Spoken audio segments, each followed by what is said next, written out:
હું એવા ઘરમાં જન્મી છું કે જ્યાં કદીએ કોઈ દિવસ દીકરી અને દીકરા વચ્ચે, દીકરી અને પુત્રવધુ વચ્ચે ભેદભાવ જોવામાં આવ્યો નથી. એવા ઘરમાં પરણી છું કે જ્યાં પણ દીકરી અને પુત્રવધુ વચ્ચે કદી ભેદભાવ થયો નથી.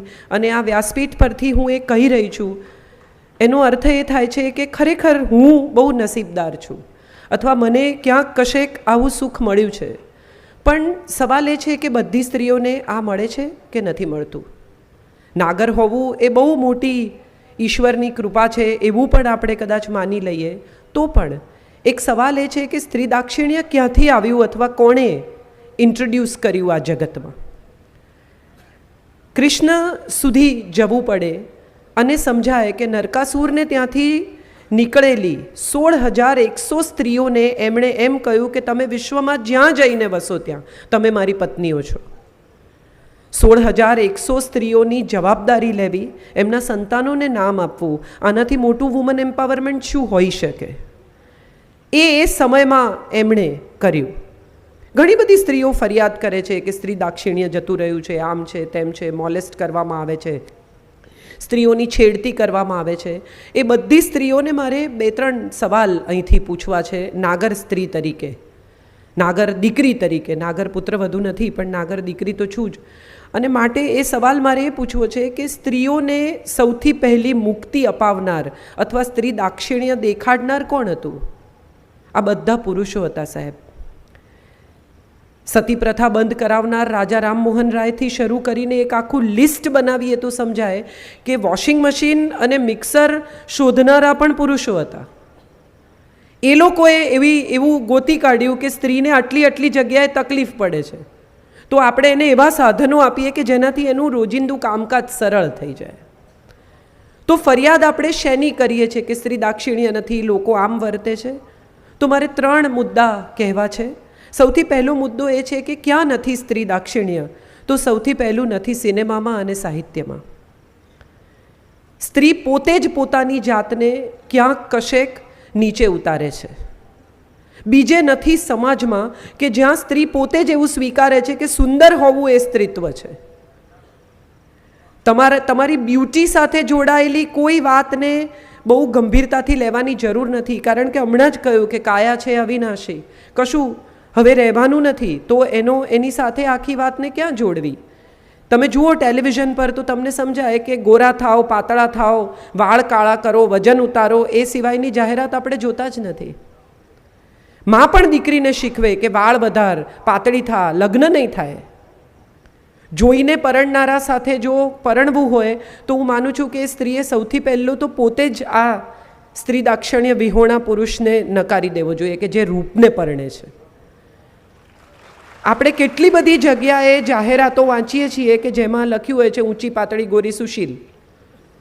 લગભગ બધાને આવી પુત્રવધુ જોઈએ છે. કોઈ એવું લખે છે કે અમને તો દીકરી થઈને આવે એવી પુત્રવધુ જોઈએ છે. કોઈ એવું લખે છે કે અમને સારી સેન્સ ઓફ હ્યુમર હોય, હસી શકવી જોઈએ ડાઇનિંગ ટેબલ પર, બધાની સાથે મજાક કરી શકવી જોઈએ, આવી પુત્રવધુ જોઈએ છે. અને માં પણ જ્યાં દીકરીને મોકલે છે કે જે કંઈ સાસરે દીકરીને વિદાય કરે છે ત્યારે રિમોટ કંટ્રોલથી ટેલિફોન પર એનો સંસાર ચલાવવાનો પ્રયાસ કરે છે. આપણે ક્યારેય સ્ત્રી દાક્ષિણ્યમાં જોડાયેલી સ્ત્રીઓને એવું સમજાવવું પડે કે એ એના ઘેર ગઈ છે, એને એના ઘેર સેટલ થવા દો. અમારા જયભાઈ ઘણીવાર કહે છે કે એક મોબાઈલમાંથી બીજા મોબાઈલમાં તમે ડેટા ટ્રાન્સફર કરો ને તો થોડી વારે ફોનને રહેવા દેવો પડે, એને મચેડાય નહીં તો એ હેંગ થઈ જાય. 20, 22, 23, 24 વર્ષનો ડેટા લઈને આવતી છોકરી, એને જેમ સાસરાવાળાએ નથી મચેડવાની એમ એને પિયરવાળાએ પણ નથી મચેડવાની. એનો ડેટા ટ્રાન્સફર થવા દો. તો સમાજમાં આ સવાલો છે સ્ત્રી દાક્ષિણ્યના. અને ત્રીજું, સૌથી વધુ સ્ત્રીને કોણ રિડિક્યુલ કરે છે અથવા ક્યાં સ્ત્રી દાક્ષિણ્ય મિસિંગ છે? તો હું કહીશ કે સ્ત્રી જ સ્ત્રીને સૌથી વધારે રિડિક્યુલ કરે છે. સાસુને બહુ વાંધા છે બહુ સામે, બીજી સ્ત્રીઓને બહુ વાંધા છે એમની સમવયસ્ક અથવા એમની આસપાસની સ્ત્રીઓ વિશે. ખરેખર હું એવું સમજી છું અને મારા અનુભવમાં એવું છે કે ગુજરાતી પુરુષો તો ખૂબ સંસ્કાર સાથે મોટા થાય છે સાહેબ. ગુજરાતની સ્ત્રીઓ રાત્રે 2-3 વાગે એકલી મોટરસાઇકલ પર સ્કૂટર પર પાછી આવે ગરબા ગાઈને, તો એને માટે કોણ જવાબદાર છે? ગુજરાતી સ્ત્રીઓ બહુ દાદી છે એવું છે? ગુજરાતની પોલીસ બહુ અદ્ભુત છે એટલા માટે? ના, ગુજરાતના પુરુષો બહુ સંસ્કાર સાથે ઉછરે છે, માટે આ શક્ય છે સાહેબ. માં એવું શીખવે છે કે રસ્તે જતી છોકરીનું સ્કૂટર બગડ્યું હોય તો ઊભા રહેવાનું ને એને પૂછવાનું કે શું કરું. બાકીની તમામ ભાષાઓમાં પાછળ જી લગાડીને નામ લેવામાં આવે છે. કાજલ જી કહેવાય, અથવા બીજા કોઈનું નામ લઈએ તો જી કહીને બોલાવે. ગુજરાત એક જ એવું સ્ટેટ છે કે જ્યાં પાછળ ભાઈ ને બહેન લગાડવામાં આવે છે. આ આપણું સ્ત્રી દાક્ષિણ્ય છે. આમાં ક્યાંય કોઈને પ્રદર્શિત કરવાની જરૂર નથી. મારું કહેવાનું તાત્પર્ય એ છે કે જ્યારે કૃષ્ણ મોહિની સ્વરૂપ લઈને વિષ્ણુ આવે છે શુંભ નિશુંભને એકબીજા સાથે લડાવવા માટે, ત્યારે શુંભ નિશુંભ તો લડે જ છે ને, એમનો તો વિનાશ થાય જ છે. પણ જ્યારે મોહિની જઈને પોતાનું સ્વરૂપ જુએ છે ત્યારે પોતાના જ પ્રેમમાં પડી જાય છે.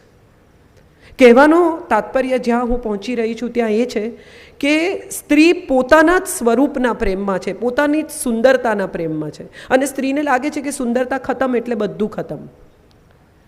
વાળ ધોળા થયા, શરીર સહેજ વધી ગયું, આંખ નીચે કુંડાળા આવ્યા તો એને ઇન્સિક્યોરિટી આવવા માંડે છે. એને લાગે છે કે મારા વર્ષો વેસ્ટ થઈ ગયા, એને લાગે છે કે મારી જિંદગી વેસ્ટ થઈ ગઈ, મેં તો કંઈ કર્યું નહીં. તમે જે કર્યું છે એ કોઈએ નથી કર્યું. તમે ગયા 20 વર્ષ તમારા પરિવારને ગરમ ગરમ રોટલી જમાડી છે. આ ઇન્વેસ્ટ છે, વેસ્ટ નથી. સ્વયંમાં શ્રદ્ધા રાખવી એ સૌથી મોટું સ્ત્રી દાક્ષિણ્ય છે એવું મને લાગે છે. અને કોણ બતાવી શકે દાક્ષિણ્ય? જે દક્ષ છે તે, જે કુશળ છે તે, જેને પોતાના જ વિશે ઇન્સિક્યોરિટી છે એ કેવી રીતે દાક્ષિણ્ય બતાવી શકે? જે દક્ષ નથી, જેને પોતાના જ વિશે સમસ્યાઓ છે. મારે તો એ કહેવાનું છે કે પુરુષો પાસે સ્ત્રી દાક્ષિણ્યની અપેક્ષા તો આપણે પછી રાખીશું.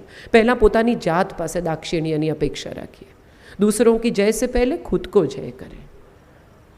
સ્ત્રી જ્યાં સુધી પોતાની ગરિમાની વાત નહીં કરે ત્યાં સુધી બીજા શું કામ તમને માન આપે? આ સવાલ મારે આ સત્ય પ્રેમ કરુણાની વ્યાસપીઠ પરથી મારી બહેનોને, મારી દીકરીઓને, મારી માતાઓને પૂછવો છે. આપણે જ આપણી જાતને કેટલી રિડિક્યુલ કરીએ છીએ. આપણે જ આપણી જાતને કેટલા કોમ્પ્રોમાઇઝીસ માટે તૈયાર કરીએ છીએ. આપણે જ એવું શીખવીએ છીએ કે નહીં બોલવાનું. ના, નહીં બોલવાનું નહીં. ગાંધીજી એક બહુ સુંદર શબ્દ આપ્યો, સવિનય કાનૂન ભંગ.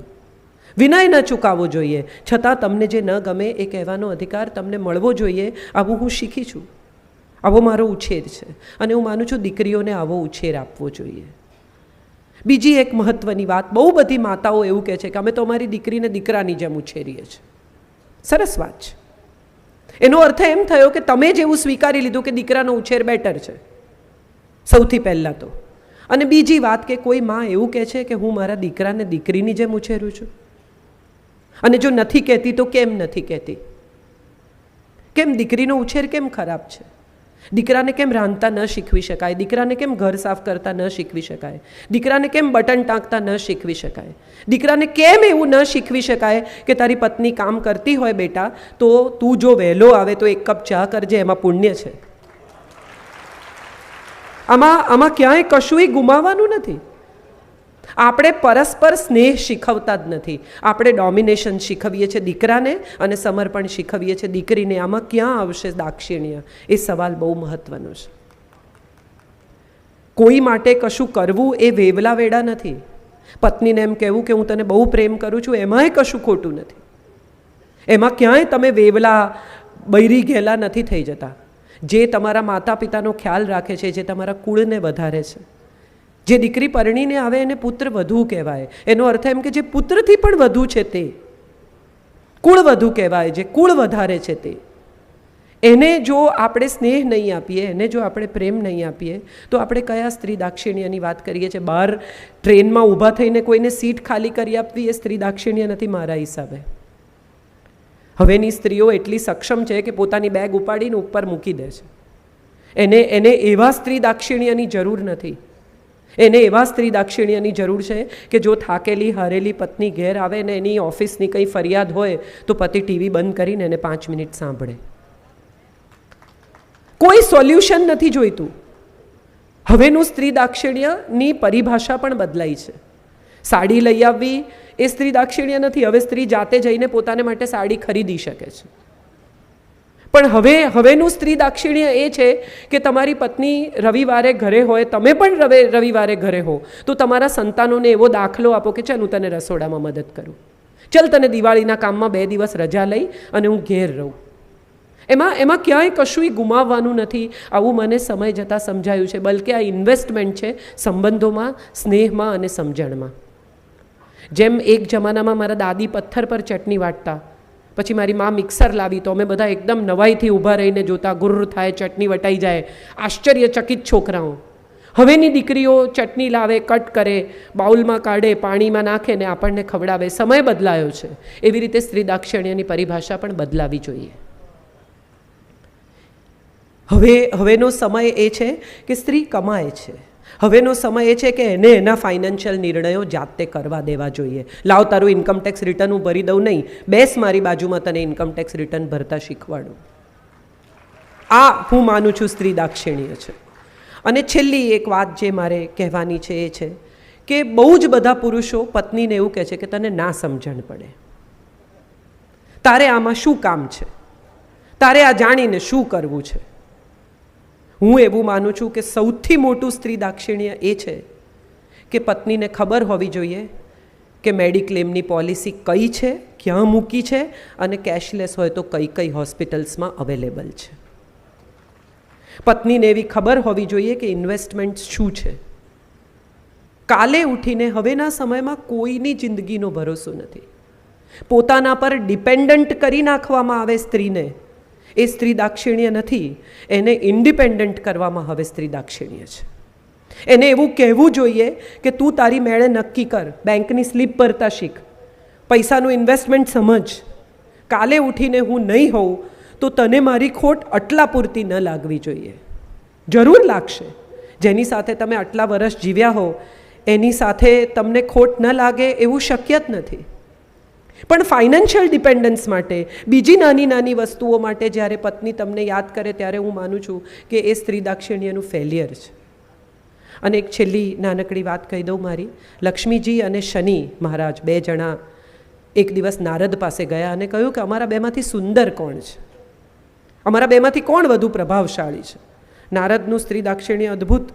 એટલે એમણે કહ્યું કે તમે બંને સામેની દિવાલ સુધી જાઓ ને ચાલીને પાછા આવો. બંને જણા ગયા ચાલીને સામે સુધી અને પાછા આવ્યા. સુંદર નુપુર ઝંકાર સાથે હસતા હસતા લક્ષ્મીજી પધાર્યા. ખોડંગાતા પગ સાથે, વિચિત્ર મોઢા સાથે શનિ મહારાજ આવ્યા. એટલે નારદજીએ હસીને કહ્યું કે લક્ષ્મીજી, આપ આવતા હો છો ત્યારે બહુ સારા લાગો છો, અને શનિ મહારાજ તમે જતા હો છો ને ત્યારે બહુ સારા લાગો છો. નક્કી આપણે એ કરવાનું છે કે કોને આવતા જોવા છે અને કોને જતા જોવા છે. બસ આટલું જ કહેવું છે મારે કે આપણે આપણી જાતનું ગૌરવ કરીએ, બીજા પાસે આશા ન રાખીએ. સિનેમા સાહિત્યમાં ત્યારે બદલાશે જ્યારે સ્ત્રી બદલાશે, સ્ત્રીની માનસિકતા બદલાશે. સમાજ ત્યારે બદલાશે જ્યારે સ્ત્રી પરત્વે ગૌરવથી જોશે. એટલે સમાજ, સાહિત્ય, સિનેમા અને સ્વયં, આવા 3 પાયા પર ઊભેલી આ સ્ત્રી દાક્ષિણ્યની ઇમારતને આપણે જ મજબૂત કરવાની છે. કોઈ પાસે આશા રાખવાનો અર્થ નથી. પુરુષો મદદ કરે એવું વિચારવાને બદલે આપણે ક્યાંક પુરુષને મદદ કરીએ એવા વિચાર પર જો આવી જઈશું તો હું માનું છું પરિસ્થિતિ બદલાશે. Thank you so much. ફરી એકવાર આપ સૌને પ્રણામ કરું છું.